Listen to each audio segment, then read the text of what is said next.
ya eneo la mikoko ambayo iko upande huu wa kaskazini, ambapo tulifanya huo tathmini na kuona kwamba eneo hili limepoteza takriban hekta 719 tangu mwaka 1990 mpaka kufikia mwaka 2024 ambapo tulifanya tathmini. Kwa hiyo tumeyatambua hayo maeneo kwenye shehia hizi, tumetambua maeneo kuanzia Makangale mpaka Shenge Juu, lakini kwa sababu kwa sasa hivi programu yetu ina dhumuni la kupanda hekta 150. Kwa hiyo tumechagua shehia 4, shehia ya Nsuka, Tumbe, Kinoe, Shenge Juu, Kiungoni, lakini pia na shehia ya Majenzi. Tunaanza kwanza kwa kurejesha hekta 30 kwa kila shehia. Kwa hiyo dhumuni letu ni kwamba baada ya mradi huu kukamilika, ambao sasa hivi ulianza mwaka 2024 na tunategemea kwamba utakamilika mwaka 2027.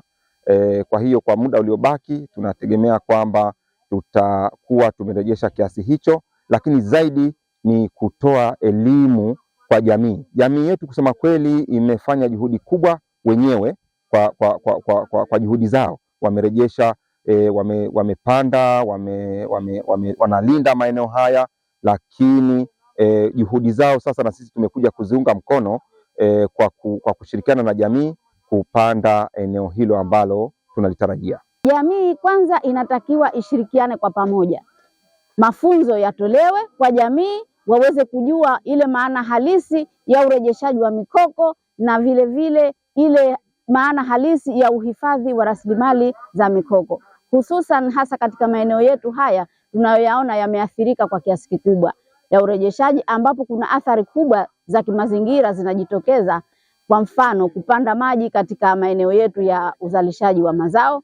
Kwa hiyo hili pia linatakiwa jamii ishiriki kikamilifu katika kuhifadhi. Mikoko iliharibika sana katika shehia nyingi tofauti kulinganisha na hali ya zamani ilivyokuwa hapo, lakini kuona uono mbali na kuona hali ya mabadiliko ya tabia ya nchi yanavyokuwa, kama mimi mwenyekiti wa kamati ya KOFMA Shah Majenzi nilianzisha kikao na kamati yangu ya KOFMA, tukaamua kurejesha mikoko, tukaamua kuhifadhi iliyopo na kurejesha mikoko.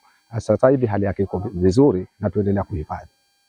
Tufanye juhudi za kuhamasishana, tukapanda mikoko wakarudi hali kama zamani ilivyokuwa, ili watu waelewe, wasiharibu kwenye mazingira, kwa sababu ukiharibu mazingira utaharibu kila kitu.